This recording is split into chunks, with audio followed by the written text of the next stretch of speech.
Je vais vous évoquer des séries Netflix, des Netflixeries, si on peut les appeler ainsi, parce que on va trouver des séries sur des sportifs, des choses assez hagiographiques sur d'autres plateformes aussi, que ce soit sur des Alcaraz ou des champions de cet ordre-là. Mais il y a une patte Netflix. Mais il y a une véritable patte Netflix, parce que c'est les Netflix les premiers, c'est un peu le leader du marché aussi. Ils ont commencé, je vais l'expliquer, il y a 7-8 ans avec la Formule 1, à tel point que la série a influé directement sur le sport lui-même et sur le déroulé du sport.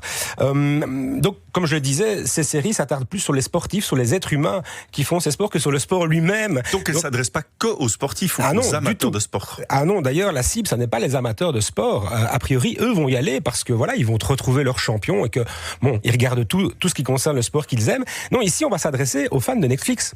En fait, on va s'adresser aux fans de récits épiques, de récits avec des rebondissements, avec des héros, des anti-héros, des ennemis, etc. Puisqu'on a tout ça dans le sport. En tout cas, Netflix nous fait croire qu'il y a tout ça, puisque tout ça est savamment orchestré par un montage parfois un peu à l'extrême. C'est d'ailleurs des reproches qui sont faits par les sportifs eux-mêmes, certains des plus grands noms du sport qui disent qu'ils ne veulent plus participer, qu'ils ne veulent pas participer justement à ces documentaires parce que à la vision de ces documentaires, il leur apparaît que on crée des rivalités de toutes pièces, on crée des tensions là où il y en a pas vraiment. Bref, en fait, c'est un divertissement et le sport n'est qu'un prétexte.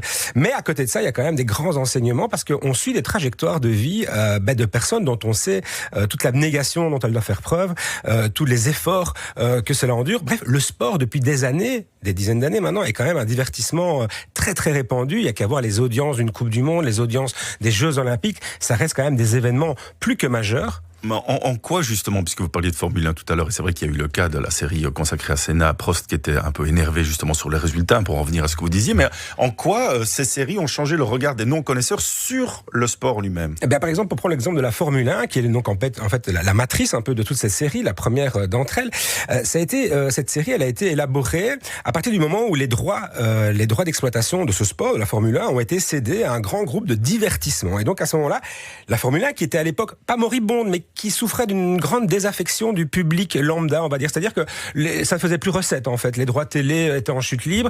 Les gens ne s'intéressaient plus à ce sport un peu trop répétitif, dominé toujours par les mêmes, etc. C'est toujours le même écueil avec la Formule 1.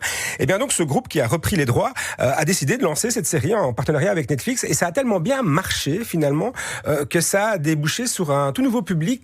C'était le marché américain. Les États-Unis se sont fortement immergés dans la Formule 1. Eux qui, d'habitude, s'intéressent plutôt au NASCAR. Ils ont leur propre compétition sportive et la Formule 1 n'était pas vraiment leur priorité. À tel point qu'aujourd'hui, on va trouver jusqu'à 3 grands prix sur le territoire américain, y compris sur le strip de Las Vegas, des circuits urbains. Donc ça, c'est bien la preuve, l'effet que la série aura eu sur le sport et non l'inverse, c'est-à-dire que la série est venue nourrir la compétition sportive.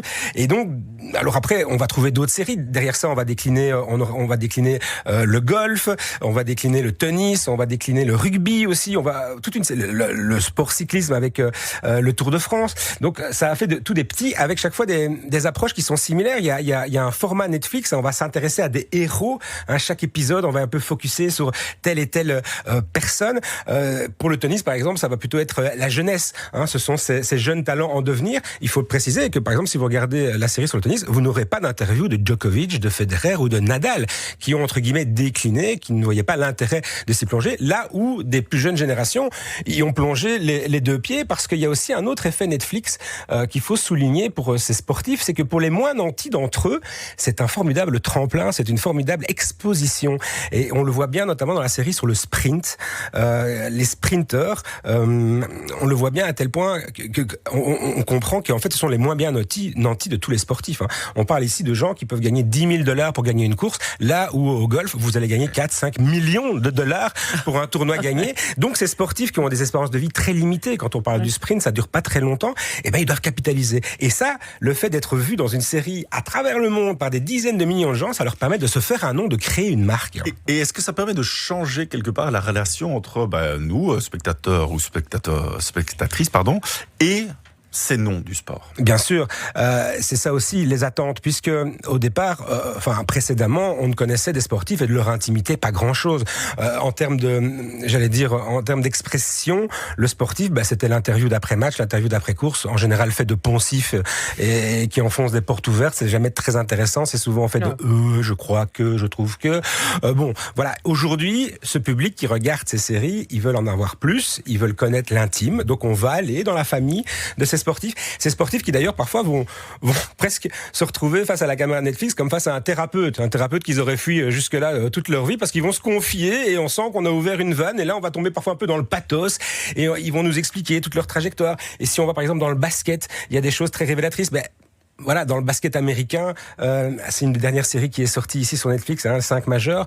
On a plutôt une communauté noire, afro-américaine, plutôt issue de quartiers difficiles, plutôt issue de milieux défavorisés, qui pour eux c'est une lutte pour la survie et pour un ascenseur social en fait. Le basket pour eux c'est un ascenseur social. Il s'agit de mettre à l'abri l'ensemble de leur famille, de leur communauté pour des générations. Là où les golfeurs n'ont pas vraiment ce souci, puisqu'on voit bien qu'ils sont tous bien nés et qu'une fois leur carrière terminée, ils retourneront à leurs affaires. Voilà, donc il y a comme ça des paradoxes entre différents sports et différents sportifs et profils de sportifs. Je suppose qu'il y a de grands communicants aussi. Excellents communicants, ça on le découvre. Aujourd'hui, il faut pas leur faire. Les sportifs d'aujourd'hui sont avant tout très conscients de leur image. Comme je le disais, ils construisent une marque. Et c'est pas seulement la carrière sur les parquets ou sur les terrains ou sur les circuits. C'est aussi déjà à côté tous les millions engrangés. Voilà, ils créent des marques de mode, ils créent des marques de montres, des marques d'alcool. C'est particulièrement vrai. On le voit bien avec les basketteurs, par exemple, qui soignent énormément leur look. Quand on voit aujourd'hui un match de NBA, les finales de play-off, on voit arriver ces sportifs. Ils sont déjà fringués par les plus grands couturiers. Ils sont eux-mêmes, voilà, ce sont un peu des hommes sandwich aussi, mais ils en ont tout à fait conscience. Attention, on n'est plus dans le sport à la papa où le sportif un peu benet était exploité par des managers et tout. Je dis pas que ça n'existe plus, mais là, ce qu'on nous montre, ce sont des hommes qui sont tout à fait en capacité d'appréhender les médias, de comprendre ce qui est attendu d'eux et de faire passer finalement l'image. Et c'est ça aussi, faut pas se leurrer quand vous regardez ces séries Netflix. C'est pas 100% sincère, il y a quand même une part de manipulation et on rentre volontiers dedans. Et bien sûr, tout est montage. Est-ce qu'il y a que les grands noms, est-ce qu'il y a que les champions qui sont mis en avant dans ces séries, ou bien on va retrouver ceux dont on parle encore moins? On va plutôt retrouver ceux dont on parle un peu moins, parce que justement, je le disais au début de cette chronique, les plus grands des champions se méfiaient au départ.